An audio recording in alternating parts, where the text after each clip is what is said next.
InShalla and Ashe. Had a little glitch there in my my little mainframe. Let me see if I can lift that up just a skosh.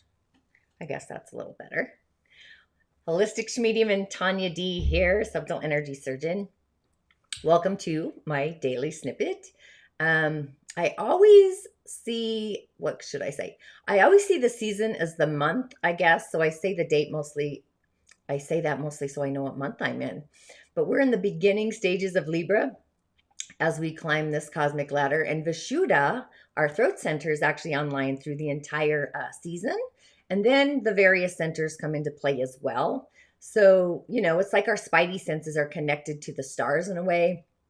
And how they actually play out, I see these energy centers as kind of an accordion, if you will. Also this vortex, like a tornado or a hurricane in a spin. And the elements also play out into the centers as well, but that's just my opinion.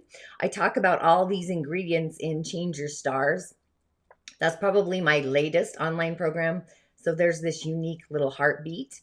But I also sense that besides our physical flesh, we have a subtle energetic flesh. It's a processor, or it processes and obviously protects our body differently than our skin. It's like the subtle skin.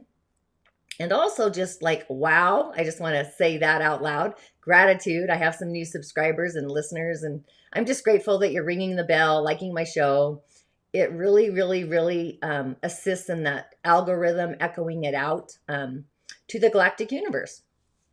So today you might feel lost in the threads in our thoughts as we kind of cascade through the day, because we have Mercury flowing in its opposing direction, or it kind of is at a standstill.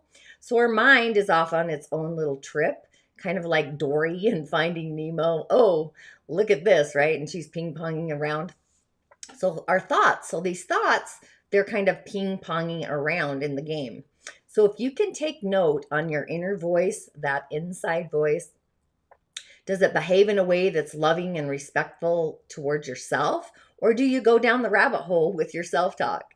So the magical thing about the mind, it really is the voices in our head that there are only adversity a lot of the times. They're our channel, our narrative.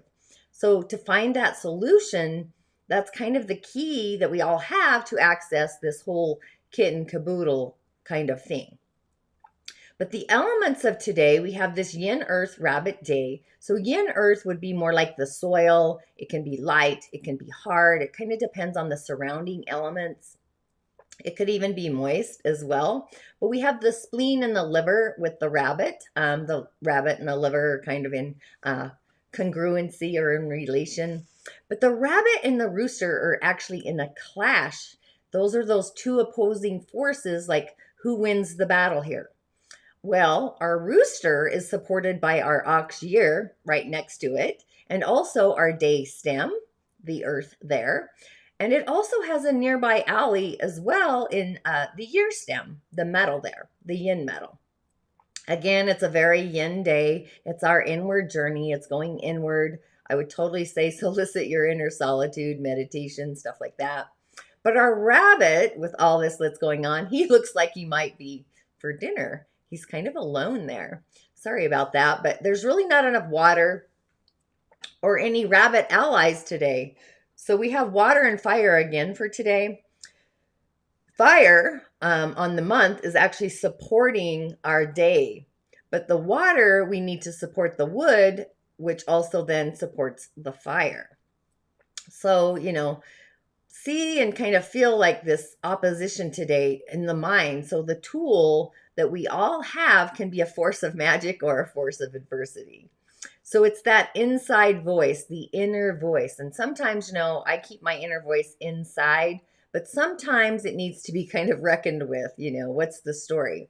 So you might feel a little moody, kind of out of sorts, maybe a little spacey, because our mind in the season of Libra is an open channel. So we have lots of ideas kind of filtering through, plus Mercury's retrograde. So you might float away with an idea or muse a little bit over an idea or a thought.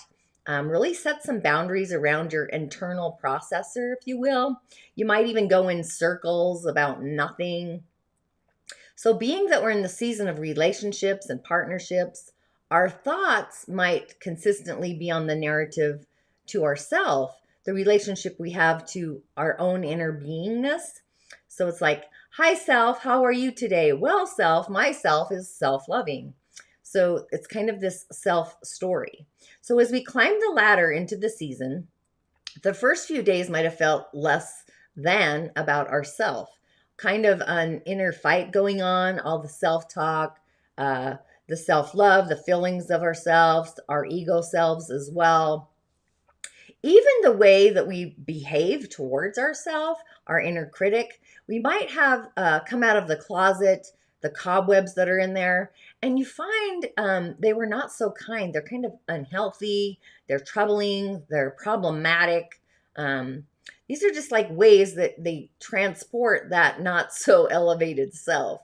They kind of, it's like the negative self-talk, it comes out of the closet, and the elevated self is still, say, at the dry cleaners, like waiting to get picked up. So if the way that you behave towards yourself, your inner self, has been negative in your channel, then our elevated self is unsuccessful. So it's really a great day to take out the memo pad and rewrite the love note to yourself. Anything that isn't in line with your higher self, identify the voice, the narrative, and know that it's no longer working in a useful way. So the gains are low and the losses are actually high. And that inside voice, that self-talk, you're kind of detecting a mental point of view, a pretense or a past tense or a judgment kind of against yourself. That kind of, it kind of predetermines our self-love relationship to us. It's kind of like this inner interpreter, if you will. Maybe a narrative comes up today, like a judge, even a character, or what I call ingredients from our thought channel about ourselves. It becomes exposed in a way. So it's that inside voice can be our best friend, or it could be our worst nightmare, And it can be, oftentimes, the way we think of ourselves, that voice, that dialect, the narrative, and even, more importantly, the response that we have to our own thinking. It might be a behavior or kind of a bias behind our words. The flavor could be bland. And oftentimes this flavoring comes from judgments or the language. And I prefer symbols. But our parents, society, mentors, anybody or being that's influenced us through our life, our earth school, even past lives really, it's the narrative in our language could be the narrative of their language. It's not even ours. And it creates this habit over space and time that really isn't congruent with the threads of the moment today. So I talk about this looping and the energy body demystified. It's a cosmic looping. And this looping can change your life, this one little tool. And we often take on roles of other people to really please them, whether it's in a relationship, a career, a boss, because we kind of want to be have an award or be noticed. And we don't even recognize the price that we pay for that award or that reward. So when you find yourself in a loop, cycling through those negative voices, that mental clarity, the causal field, if you will, be kind as you go through those cycles. Be open to yourself and be fair. And then you can add more bland flavor if you don't. So you want to really open to this alternative, holistic kind of point of view, more organic in all the areas of your life. And you can see, see if you can like tweak the voice inside your container, add a new ingredient in your symbolism of yourself, your language, how you communicate with yourself, create a new mantra, a daily mantra. I do them all the time. So anything that feels taxing or makes you feel indebted to something, that creates a weight on our heart. So, create your own love symbol, a sigil, if you will, a symbol of your own love to yourself. And if you don't know what a sigil is, they're super cool. They're really magical. And once you single out that ingredient in your threading, that is a debt to your village, your container, then create the sigil to use when you think about yourself. It could be really anything. I use words sometimes, I use numbers, but symbols kind of, we knew symbols first before we actually knew language. But, when you think about yourself, and are you in congruency with your energy body and your physical body? Our thought channel between our throat center and our solar plexus, they're both kind of online today. So be certain that your heart center believes in these new ingredients, these new flavorings. And you also feel them in your gut to be true. So in the long haul, it's our inner voice that can really pull the rug out from underneath us, our self-esteem or our self-confidence. It gets drained, right? So you really want to open your channel to an alternative way of thinking about your own personal value. So do you feel valued on the inside? It's time to radiate that value out onto the outer corridor on the outside. And really, come up with your own system about what you are truly worth, raising your value through vibration of symbols. So kind of watch your thoughts today and your self-talk.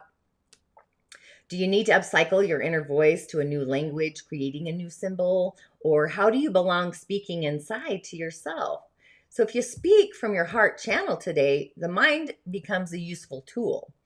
Because our throat channel, Vishuddha, is online as well. That's our clairaudience. So you might hear and understand your point of view with a feeling inside of you of self-acceptance, whether it's your inside voice or a physical person in the conversation. It could be a guide coming through, really, because it's clairaudience. And just allow things to flow kind of off of your chest, any weight-bearing thoughts. When that happens, we bring in emotional relief. We have heartfelt emotional relief. So we release these things that really, they shouldn't be in our system anyway.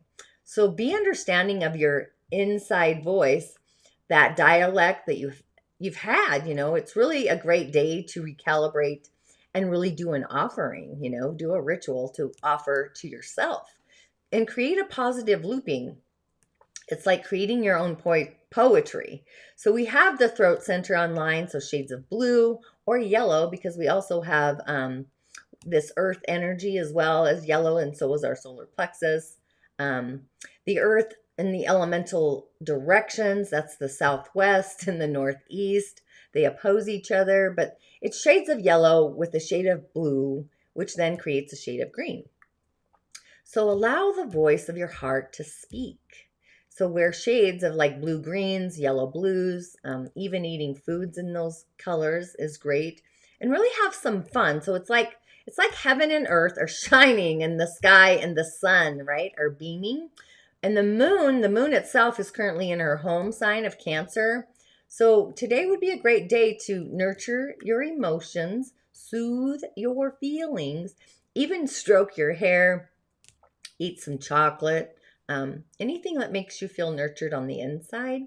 And we also have the seed sound of Ram. It's the ah, as in father, when you chant that.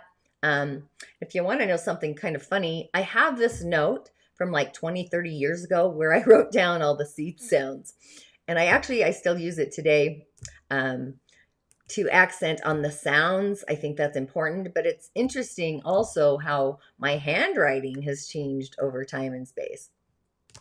But, it's our willpower, it's our self-esteem, our confidence, the solar plexus, along with our self-expression channel being open. So it's kind of this blend of the two. And also, you can add in the flavor of your heart. And another fun thing I would do is bring in our little character here, Jophiel. I love this picture. I should probably put in the notes who it came from. But Jophiel, you can bring in Jophiel to bring in those sacred voice of symbols, to awaken the beauty in words, that poetic voice that's actually within us. So she is the archangel of beauty, right? So she sees the beauty in all the things. So that's where symbolism really kind of comes in. Now, I've picked the animal totem of the day. There we go. I picked the rabbit, mostly because it was it was the animal on our day branch. So the rabbit itself says, you are blessed with prolific energy right now, and know that what you start will be enormously fertile as well. So rabbits are fertile. My neighbor has rabbits, and let me tell you, she's built 2 rabbit villages. They have like the penthouse suite and the luxury home. But in general, the rabbit reminds us to examine and utilize the tools that we have within ourselves, even though, often our instincts, they're within us, but they need nurturing as well to actually develop further. But the rabbit primarily deals with abundance, vulnerability, and comfort, where the hare also embraces those gifts of fertility, procreation, and even desire. So right now, it's like this wealth of creativity is there for us to make greater use of. But the spirit animal, when it appears, it means like a windfall of abundance is kind of imminent. It's also symbolic of indicating a need for more planning, which is also the energy of wood. So check out your plans that you have already set in motion, the action of your plans. Don't box yourself in a corner. And whenever a bunny makes an appearance, just be aware that you also need to examine the foods that you're eating, because wood is more of a vegetarian diet in nature within the cosmology of Chinese astrology. So a vegetarian diet, do that maybe for a short time. Start blending or drinking your salads, because that'll assist in strengthening and healing your vitality, which that is the energy of wood, is our vitality, where earth is our lymphatic system. So if you have the rabbit as your spirit animal or a totem, you're often unpredictable, maybe a little spontaneous. You have these fast reflexes, and you have amazing coordination. If you've ever watched a rabbit, right? They're highly observational. They have this alert signal. They're gentle, they're nurturing, but they're also intelligent, and they're kind of witty. And bunny people, they're actually fast to succeed, and they're skilled highly. They have this in their innate being for success, but they're also generous in advising people around them. So if you have this as a power animal, you can instinctively sense what path leads to danger and what road actually takes you to success. But if you have a vision or a dream of a rabbit, this signifies luck, magical power, even success, having a positive outlook on life. So with bunnies symbolizing abundance and warmth and fertility, a lot of sexual activity, really. If you see a white rabbit, which I actually had a dream of a white rabbit and also a black rabbit, which was entertaining. But that symbolizes faithfulness and love. Where the white hare, it serves as this guider, a steer, if you will, like a steering wheel, steering us in the right direction. If you see a black bunny in your vision, that refers to fears of intimacy, going down the rabbit hole. So if it's hopping around in your dream, that indicates fertility. So, fertility doesn't always mean like you're going to produce a bunch of babies, but you want to kind of surround yourself with children, or they surround around you. Or also the vision could also be related to your own personal lack of commitment to yourself or others, and how you jump from one thing to another. So if you dream that the bunny is scratching or biting you, or maybe in the physical even as well, it means that you need to pay more attention to a relationship, or also your love life. So I think the bunny was actually poignant for today. I might bring in the animals in the 4 pillars for the animal totem, just for musing along, if you will. But the card of the day, so I went with my consciousness deck, Ascension deck card. It's got this long name. It's all cosmic energy. But I went with this deck because we have Mercury retrograde in the sign of Libra, which is our relationship channel to ourself and to our day-to-day. But I pulled courage. It's the Sirius initiation card. So the Sirians really had a deeper connection to human beings. They're kind of known as the masters of genetics. They helped really kind of structure our DNA, those strands. And there's a lot of information about the destruction of our DNA as well. But there's also a deeper story that kind of resides between the lines of fear and the linearity, the lines. So the Sirians noticed that our DNA has this evolution inbuilt into its functionality. And they evolved in between the mental and the emotional balance, those frequencies. And they can see easily the broader picture that doesn't lose the balance, the equilibrium, if you will, between like emotional turbulence, like if you're on an airplane, emotional turbulence, that feeling. And they create with a long-term investment in mind, and they present the current moment, the thread, that's kind of this catalyst of creating the new. So this is our heart's flow with a deeper understanding, building upon the energy that gets delivered. So within the Sirians, this suit of cards, it's all about initiation, right?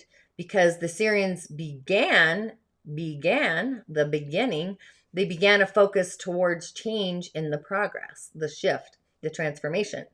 So what is a deep sea of universal information with the energy of the Illyrians becomes this potential for birthing through the force of action within the Sirian energy. So they all kind of merge together in a unique, magical way. So it's like when a flower opens to reveal the essence and the beauty, that's where we initiate greater change on earth as we, our desires kind of blossom and become into our reality, our current threads. So change a lot of times means releasing things where we previously felt safe to maintain. But the next step in our process of creativity is our active inner change, because we're always changing, right? Nothing's at a standstill. So the Sirians are assisting our evolution by initiating this mental and emotional balance, and it maintains our focus on the potential that's kind of birthing through us, the new. And this opens our core of wisdom, ancient wisdom. That's what I see in my cowrie shell divinations. And that involves, as we begin using universal laws of creation, it evolves. So this light language is actually amplifying us. It's amplifying our courage of our heart, kind of like the Wizard of Oz, the courage of our heart to kind of flow boldly into our life, releasing fear or misinformation that keeps us from knowing our empowered self-love. So the card is kind of asking us to take stock of our moments where we were more courageous and release the ones where we've judged ourselves, even with that inner voice inside of us. So it's like this now moment is like now for a new choice, a choice that's more supportive of our inner village, our inner voice, and others, if it's mutually beneficial, so we have this congruency in the exchange of love. It's supported. So within real courage isn't a battle that gets won. It's a battle transformed into growth and more improvement, or hopefully it does, right? So often this means resisting the urge to overpower or find integration through understanding and love. It's that connection that, and just know a lot of times, challenges in life are really offerings of a gift if we look at it with different eyes. So courage in itself is like embracing the challenge by trusting your innate beingness, that you're capable of like moving through it, swishing things aside as well. And humanity itself right now is evolving from giving power to another into embracing empowered individuals, creating a stronger whole or a stronger, more unified field. So it takes a lot of courage to do that as well. And a lot of times, it's doing our inner work, that inner transformation. You have to hold space and be centered, be compassionate, and sometimes you might feel like you have to compromise, but it's holding sacred space. It's holding boundaries. And it means kind of finding a solution that is a benefit for everyone. And this creates, the real and the bountiful change, a positive change. So a lot of times courage was recognized as like this most powerful warrior, leader, a hero that could control others in a way. But the Syrians knew that this actually stifles our evolution. So patience and neutrality will kind of quell the fear and create calm courage within us. I kind of see Gandhi holding space, being courageous as he sits and doesn't move, right? But then when that happens, it develops the courage to look at the end desirable aspects of who we are inside of us or even others while still maintaining nurturing love to our inner garden, to ourselves. So, have the courage to allow another to be as they are, but also, hold your own boundaries as well and take a risk and share your unique expression. That's Vishuddha. So we have all these energies kind of moving through us today, from our solar plexus to our heart through our throat center. So they're kind of merging, and just allow courage to really be your own inner journey of compassion, to be that thread, and put on your vision screen your thoughts of yourself, that inner voice or narrator, the story, right? And just allow your thoughts to float on by, kind of like how clouds float on by, and elevate your thoughts to those that are more self-loving and nurturing or kind to your inner village, and put your beacon, the beacon, like a lighthouse beacon, but those beacon of thoughts on what your heart truly believes about yourself to be true. So I would say utilize this card of courage today. Initiate the compassionate voice inside of yourself. Be more self-loving. Just know that magic resides within you. And really, start a new symbolic language today. Create some sigil symbols, the kind that really upcycle your being, your spirit. An affirmation to say to get you on your way is like, I am upcycling my thoughts to be mindful of my heart, encouraging more self-love in my cycle, or your narrative, whatever that looks like for you.